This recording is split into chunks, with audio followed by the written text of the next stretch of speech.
going to incorporate uh, some audience questions after we deal with Jacob's trouble. But Anthony, on this topic, feel free to have a quick final word. Yeah, I would say that God doesn't need the records. I mean, that was he can destroy the temple, and he still knows that. But the genealogical records were there to identify the Messiah, right? But God doesn't need that. It was identifying to the people that were living at the time that this is him, this is the Messiah, accept him. With that said, he doesn't need the records. So as I'm looking at, are you saying that, and you can just answer yes or no, I like going back and forth. And I'm not trying to, look, you could corner me on, so I'm just asking, are you saying that these are possibly resurrected? Like on earth resurrected? Yeah, I think they are from the Old Testament. They get resurrected in the rapture in Revelation chapter 7, and they're in heaven now. Okay. They're resurrected, and God sends them to earth. So if they're resurrected, are they actually part of the tribes that they're expected to? Possibly. Yeah.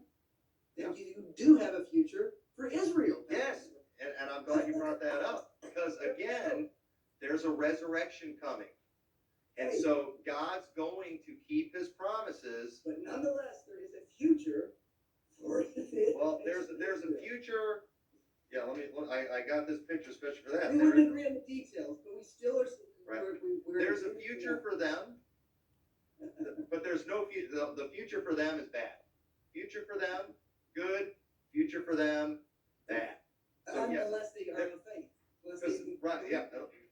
Unless they become, them. So again, because the Bible says that we're going to come from the east and the west. He said this to the centurion. He said, "I'm not seeing faith like this, no, not in Israel. They're going to come from the east and the west, and they're going to sit with Abraham and Isaac and Jacob in the kingdom." So we're going to sit with the resurrected saints of the Old Testament, the resurrected men and women who were of faith. Who we're not going to sit with in the kingdom? We're not going to sit with these people. They're going to be cast into outer darkness. They're going to be like they are today at their wailing wall, weeping and wailing because they're shut out of their temple area, symbolic of them being shut out of the kingdom. That's exactly what Jesus prophesied was going to happen. Unless they come to faith, obviously. That's right. That's all I'm saying. Yeah, and I'm just saying when Jesus comes back, if there's still this, they're going to be destroyed. Okay, but all right. Well, anyway, I would disagree. All right, so go ahead, Jacob's trouble. Gentlemen, yes, excellent discussion. This has been a ton of fun. The live chat tonight has also been very lively. Lots of a solid mix of both positions, and so they're definitely going at each other too. So this has been great. I am going to lots of opinions in the live chat, which is good because this discussion has sparked some really good engagement from people. Okay, so we're going to incorporate the final question for tonight, but we've got some excellent audience questions that I am going to incorporate after we engage this one a little bit, and then we'll wrap up the entire show with some closing statements. So, do you believe the time of Jacob's trouble is about trouble for the Jews or trouble for the church? Anthony, for this one, why don't we start with you? And go ahead, the floor is yours. So I believe that I don't know why it can't be in both. And speaking about, I believe it's a tribulation, but in regards to it's, if you look at the scripture, centers on Jerusalem, centers on Israel at that time, I believe, and so it's described as Jacob's trouble. And so I guess this gets into the rapture and whatnot. And I haven't come to a solid position in regards to the rapture. I am not one who sees a sharp distinction between Israel and the church because I think that there's the leading members of Israel that become part of the church, and so the Israel, in regards to how I'm referring to them, is the unbelieving Israel. So the time of Jacob's trouble is just describing a time in which, yes, the culmination of the ages lands on this region of the earth, and it's called that because you see the nations, the armies, the enemies of Israel begin to surround them, and so it is the time of Jacob's trouble, which culminates and causes them to cry out to their Messiah who comes back to the Mount of Olives. So the question was, is it something that the church, I don't know, something that the church goes through? Again, I haven't completely landed on a pre-trib, mid-trib, or post-trib. I'm right now adhere to all three tribs. I think there's three buses out. I think Jesus said, pray that you may be found worthy to escape all things. And so I think that's referring to the church and Israel at the time. They need to pray, they need to get saved, and then be found worthy to escape all these things. So it's called Jacob's Trouble because it centers on that region of the world, but I think it will also include at that time Christians that just haven't been raptured yet. So there you go. Anthony, thank you very much for that response to the question. Pastor Tom, over to you. Yeah, so is the time of Jacob's trouble for the church or for the Jews? Well, the time of Jacob's trouble specifically You was have to make for it the last. Jews, and it was during the Get time of the something to eat. Babylonian captivity. Now, one thing about prophecies during the time of the captivity, many of those prophecies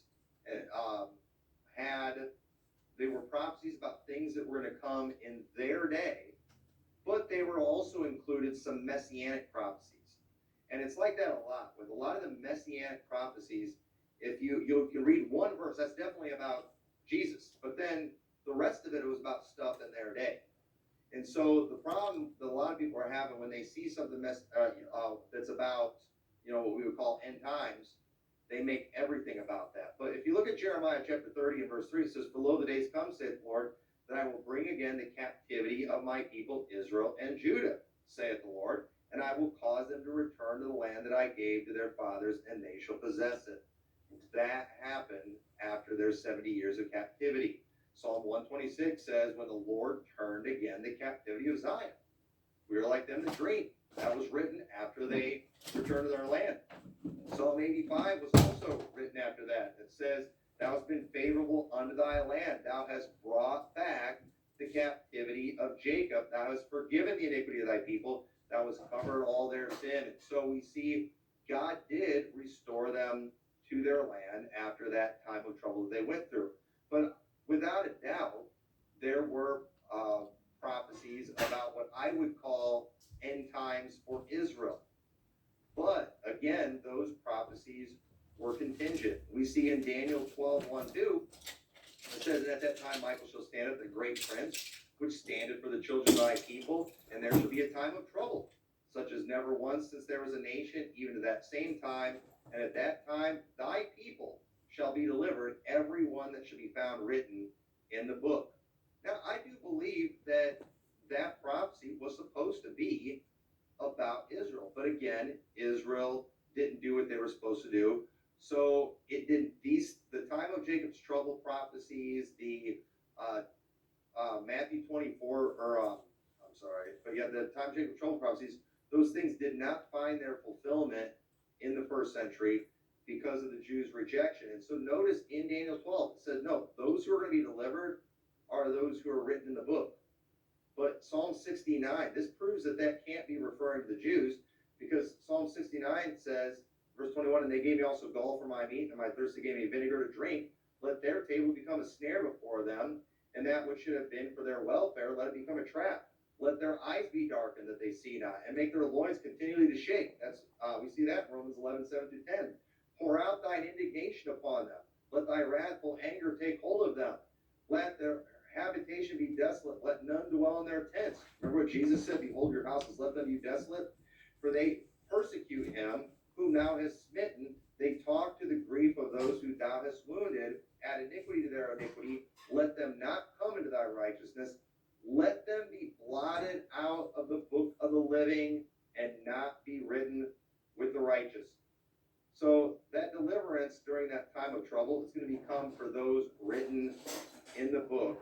And this group in Psalms 9 and Psalm 69 shows that those people who killed Jesus, their names are blotted from the book. And so the group that we see talked about in Psalm 69 was the group that crucified Jesus, the group who God would blind, the group who would experience God's wrath, the group whose habitation would be desolate.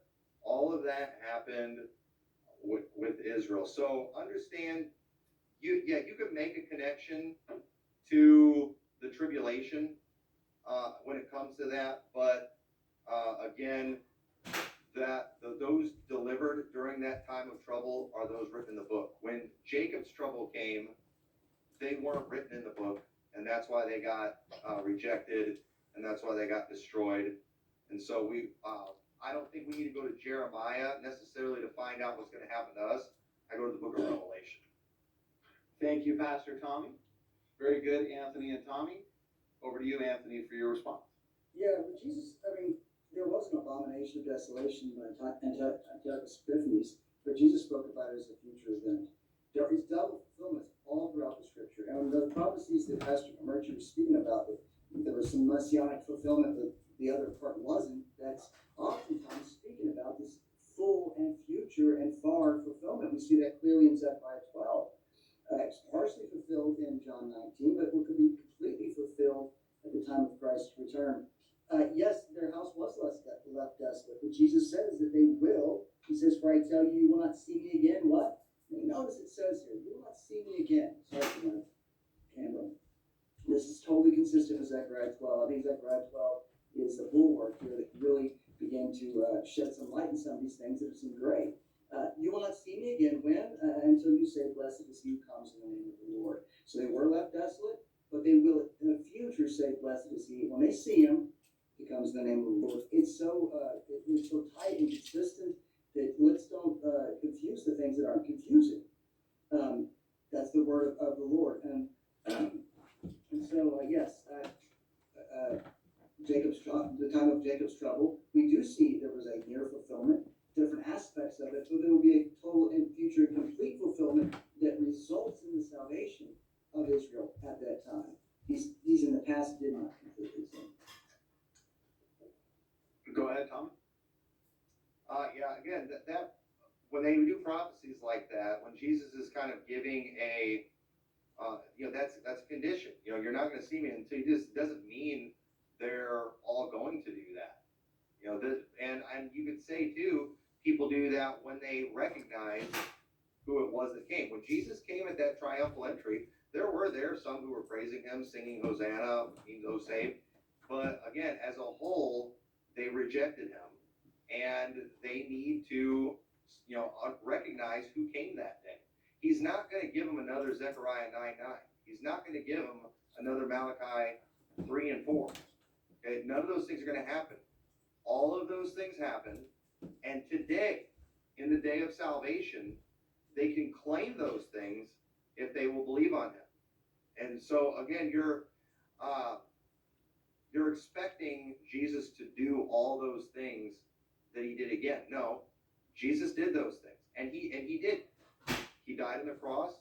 He poured out grace and supplication, and even though it's been 2,000 years since that took place, they can still have a time of mourning now. They can still, claim what he did for them now, but we know he's not going to come and die on the cross again. But for some reason, we think he's going to do all these other things again. No, the things have already been done. Israel must accept that now. They must recognize who he was now. They must say, "Blessed is he that comes in the name of the Lord" now. If they don't do that, when he comes the next time, done. But Jesus says, "You won't see me again," and that's what he will say. So they need to see him again. That's exactly what Jesus said. Anyway, I'm quiet.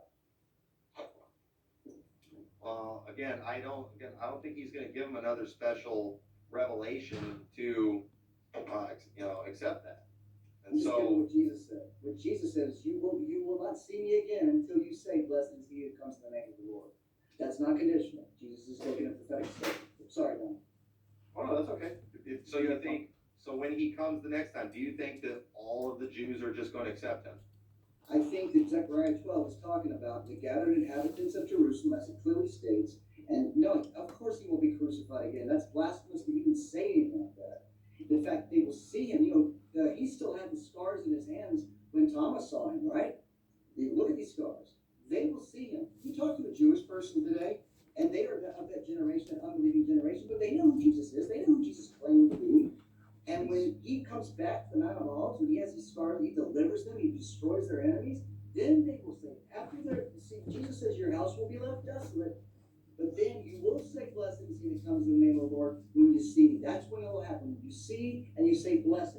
That hasn't happened yet, but it will. Maybe not every single person living in Jerusalem, I would grant you. Not everyone back in 2,000 years ago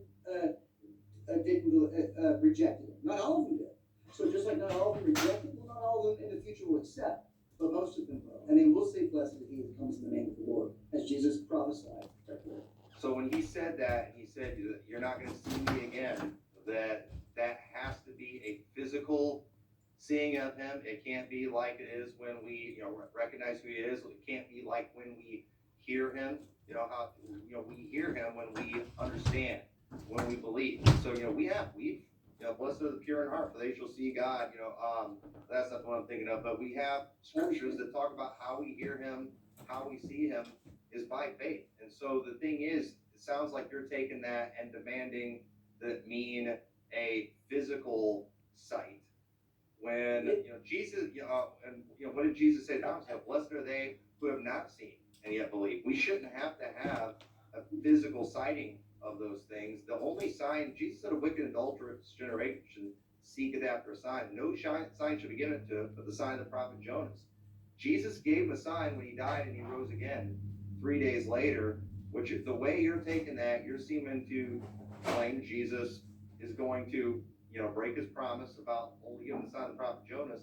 He's going to give them yet another sign, and then this time they'll believe. They didn't believe the one that he said he was going to give them, but they're going to believe this next one. That doesn't make a whole lot of sense either. The sign is included in that, but what I want to say is that's amazing. I want you to recognize this. You're saying that I'm forcing on the text of literal seeing. No, John interprets it in John 19 and says they will look on him whom they pierced. So he's talking about a physical looking upon. Or at least the people of Jerusalem, those that are inhabited there, and are in proximity of their Messiah. And so, yeah, it's a future. That's what's required. That's why they're not believing now. Right. But they looked at him and they pierced, but they didn't see what he was doing. They didn't understand. They heard him say, "Father, forgive them, for they know not what to do." But yet again,